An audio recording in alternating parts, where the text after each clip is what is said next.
Qatif سعودی عرب کے مشرقی صوبے کا ساحلی علاقہ ہے جہاں ملک کی شیعہ مسلمانوں کی اقلیت رہتی ہے۔ ان کا دعویٰ ہے کہ ان کے ساتھ ملک کے سنی حکمران فرقہ وارانہ بنیاد پر امتیازی سلوک کرتے ہیں اور علاقے کے قدرتی وسائل سے پیدا ہونے والی دولت میں بھی انہیں کم حصہ دیا جاتا ہے۔ سعودی عرب میں شورش 2011 کے اوائل میں شروع ہوئی تھی۔ مظاہرین ان 9 افراد کی رہائی کا مطالبہ کر رہے تھے جنہیں کئی سال بغیر کسی مقدمے کے قید رکھا گیا تھا۔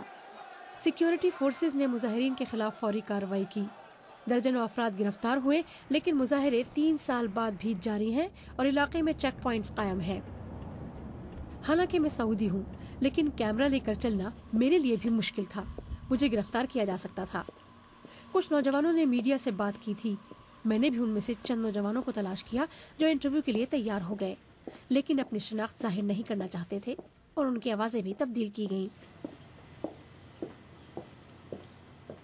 100 عام ونحن مهمشين في القطيف۔ ہم 100 سال سے قطیف میں پسماندگی کا شکار ہیں۔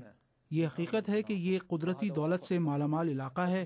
دنیا کا سب سے بڑا تیل کا کنواں قطیف میں ہے، لیکن ہمیں کیا ملا؟ خستہ حال گھر، غربت، بھوک اور پسماندگی۔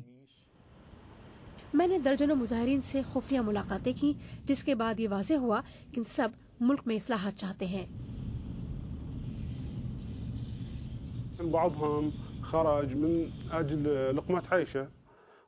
چند افراد کمانے باہر جاتے ہیں، باقی اپنے وقار اور حق آزادی کے لیے۔ میں نے دیکھا ہے کہ یہی ساری وجوہات قطیف یا دیگر علاقوں میں مظاہروں کی وجہ تھی۔ شورش کے آغاز میں مظاہرین کا کہنا تھا کہ وہ غیر مسلح ہیں، لیکن مجھے کم از کم ایک شخص کا اسلحہ استعمال کرنے کا ثبوت ملا۔ سیکیورٹی فورسز کہتی رہی ہیں کہ ان پر فائرنگ کی جاتی ہے۔ تفتیش سے یہ بات ثابت ہوئی ہے کہ ان لوگوں کو اسلحہ مہیا ہے، جس کی تلاش کے لیے تفتیش جاری ہے۔ ٹوبی میتھیسن نے خلیج کی شورش پر نظر رکھی ہوئی ہے۔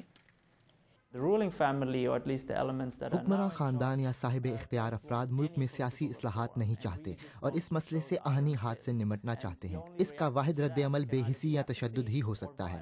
اگر آپ اصلاح پسند ہیں اور سعودی عرب میں رہتے ہیں تو اس کے علاوہ حکومت کے خلاف آواز اٹھانے کا کوئی راستہ نہیں۔ فروری میں 2 پولیس اہلکار مظاہرین کے ہاتھوں فائرنگ کے دوران مارے گئے تھے اور فریقین اب بھی ڈٹے ہوئے ہیں۔ عوامیہ قبرستان میں یہ خصوصی پلاٹ ان 20 نوجوانوں کی قبروں کا ہے جو شورش کے دوران مارے گئے۔ BBC نے گزشتہ 14 ماہ میں اس معاملے پر سعودی حکام کا انٹرویو یا تحریری بیان حاصل کرنے کی کوشش کی، لیکن باوجود کئی کوششوں کے کوئی جواب نہیں ملا۔